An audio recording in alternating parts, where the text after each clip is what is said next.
اعوذ باللہ من الشیطان الرجیم، بسم اللہ الرحمن الرحیم۔ ہمارا آج کا لیکچر سورۃ الحجرات پر مشتمل ہے۔ سورۃ الحجرات کی 1 سے 5 تک آیات ہم دیکھیں گے۔ اس کا شان نزول یہ ہے کہ سورہ حجرات مدنی سورہ ہے جس کے 2 رکوع اور 18 آیات ہیں۔ قرآن پاک کی یہ ایک انڈیکس میں یہ 49 نمبر پر 49ویں نمبر پر ہے۔ سورہ کے آغاز میں مومنین سے خطاب کیا گیا ہے اور جو زیر مطالعہ ہماری آیات ہیں ان میں بارگاہ نبوت کے آداب بیان کیے گئے ہیں۔ سورہ حجرات جیسے میں نے آپ کو پہلے بتایا کہ مدنی سورہ ہے۔ آپ صلی اللہ علیہ وآلہ وسلم کے جو حجرے تھے جہاں پر آپ رہا کرتے تھے، حجرات حجرہ کی جمع ہے جس کے معنی ہے چھوٹے کمرے کے۔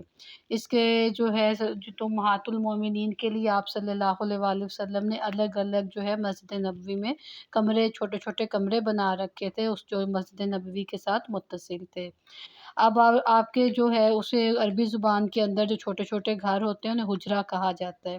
اس سے صورت کا نام بھی حجرات، کیونکہ آپ صلی اللہ علیہ وسلم کی زیادہ ازدواج مطہرات تھی تو آپ نے جو زیادہ حجرے بنائے ہوئے تھے اس لیے اس کے لیے حجرات کی جمع استعمال ہوئی ہے۔ اس سورہ میں آداب رسالت، رسول اللہ صلی اللہ علیہ وآلہ وسلم کی مجلس میں بیٹھنے، گفتگو کرنے اور آپ کو مخاطب کرنے کے آداب بیان کیے گئے ہیں، اور کچھ اس میں اور ایسی اہم اسلامی ہدایات دی گئی ہیں کہ جس سے اسلامی مسلمانوں کو آپس میں کیسے بیہیو کرنا ہے تاکہ اسلامی معاشرہ جو ہے وہ مستحکم ہو، اور ان تمام برائیوں کی بھی نشاندہی کی گئی ہے جس کے باعث ہمارے باہمی تعلقات خراب ہوتے ہیں اور اسی کے ساتھ ہی ہمارا معاشرہ بھی پھر کمزور ہوتا ہے۔ اور اس جو ابھی ہم آیت پڑھنے لگے ہیں اس کے حوالے سے تھوڑا سا آپ دیکھ لیں کہ اس میں بتایا گیا کہ کچھ صحابہ نے نبی کریم صلی اللہ علیہ وآلہ وسلم سے پہلے قربانی کے جانور ذبح کر لیے تھے۔ ایک اور روایت یہ آتی ہے کہ کچھ صحابہ نے نبی کریم نے ابھی رمضان کا اعلان نہیں کیا تھا تو اس سے پہلے جو تھا وہ روزہ رکھ لیا تھا۔ تو ان دونوں چیزوں کی تنبیہ جو ہے وہ صحابہ کو کی جا رہی ہے۔ یا ایھا الذین آمنوا، اے ایمان والو، لا تقدموا، تم آگے نہ بڑھا کرو، بین یدی اللہ، اللہ کے سامنے، اور تم اللہ سے آگے بڑھنے کی کوشش نہ کرو، ورسولہ، اور اس کے رسول سے، تم اللہ اور اس کے رسول سے آگے بڑھنے کی کوشش نہ کیا کرو۔ جیسے کہ میں نے آپ کو اس کے ریفرنس میں بتایا کہ کچھ صحابہ نے ایک روایت کے مطابق کچھ صحابہ نے روزہ پہلے رکھ لیا تھا، اور ایک روایت کے مطابق کچھ صحابہ نے نبی کریم کے قربانی کرنے سے پہلے خود قربانی کر لی تھی۔ تو انہیں اس بات کی تنبیہ کی گئی ہے کہ ایمان والو، تم اللہ اور اس کے رسول سے آگے بڑھنے کی کوشش نہ کیا کرو، واتقوا اللہ، اللہ سے ڈرتے رہو، ان اللہ سمیع علیم، بے شک اللہ تعالیٰ سننے والا اور جاننے والا ہے۔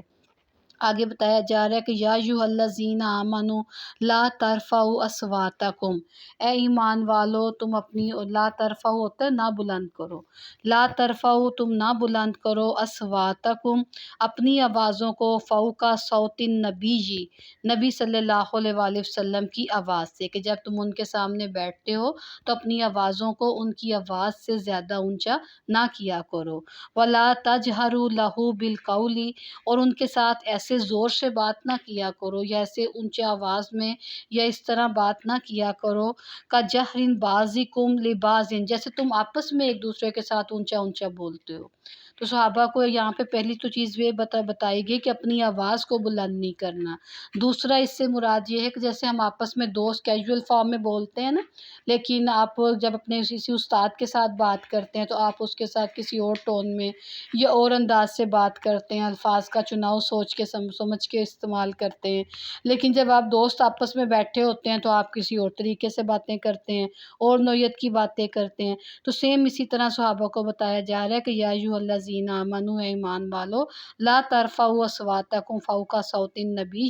کہ اپنی آوازیں نبی کریم کی آوازوں سے بلند نہ کیا کرو، ولا تجہروا لہ بالقول، اور ان کے ساتھ اس طرح اونچی آواز میں گفتگو نہ کیا کرو، کجہر بعضکم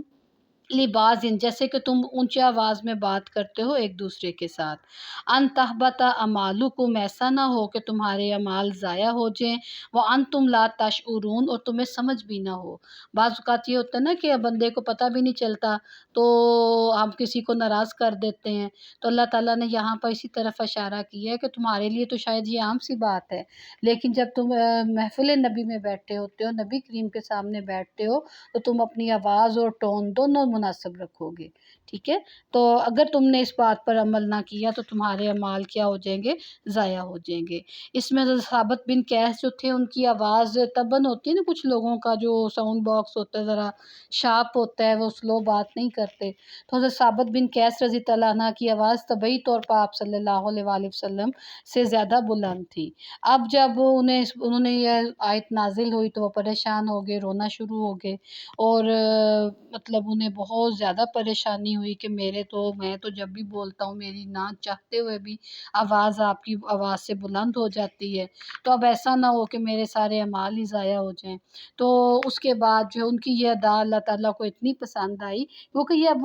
وہ معاذ اللہ جیسے مشرکین مکہ کا رویہ تھا یا منافقین کا رویہ تھا کہ وہ جان بوجھ کر آپ کے سامنے آواز بلند کرتے تھے آپ کی معاذ اللہ انسلٹ کرنے کے لیے۔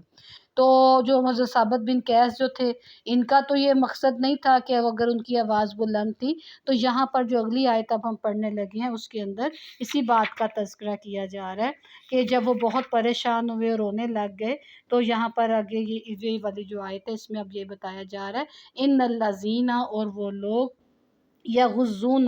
جنہوں نے پست کر لی ہے، اصواتہم، اپنی آوازیں، عند رسول اللہ، اللہ کے رسول کے ہاں، اولئک الذین، ان لوگوں کو اللہ نے امتحان اللہ نے ان کا امتحان لے لیا ہے، کہ اللہ تعالیٰ جانتا ہے کہ تمہارے دلوں کے اندر کیا ہے، کیونکہ محفل نبوی میں کچھ لوگ جو منافق اور مشرکین تھے، وہ تو جان بوجھ کر اونچا شور مچاتے تھے اور تاکہ محفل کا ماحول خراب ہو، لیکن جیسے ثابت بن قیس کی میں نے آپ کو بتایا کہ ان کی آواز طبعی طور پر بلند تھی، تو نہ تو ان کا یہ مقصد تھا اور نہ ہی وہ یہ چاہتے تھے کہ معاذ اللہ آپ کی محفل میں آپ کی توہین کریں۔ تو اللہ تعالیٰ نے پھر جب وہ بہت پریشان ہوئے تو اللہ تعالیٰ نے ان کی شان میں یہ آیت نازل کی کہ وہ لوگ جن کی نیچرلی آواز بلند ہے، ان کے دلوں کا تقویٰ بھی تو اللہ کو معلوم ہے نا، اور جو جان بوجھ کر یہ حرکتیں کرتے ہیں ان لوگوں کو تنبیہ کی گئی ہے کہ بے شک اللہ نے ان کے دلوں کے تقویٰ کو جانچ لیا ہے، قلوبہم للتقویٰ، ان کے دلوں کی پرہیزگاری کو،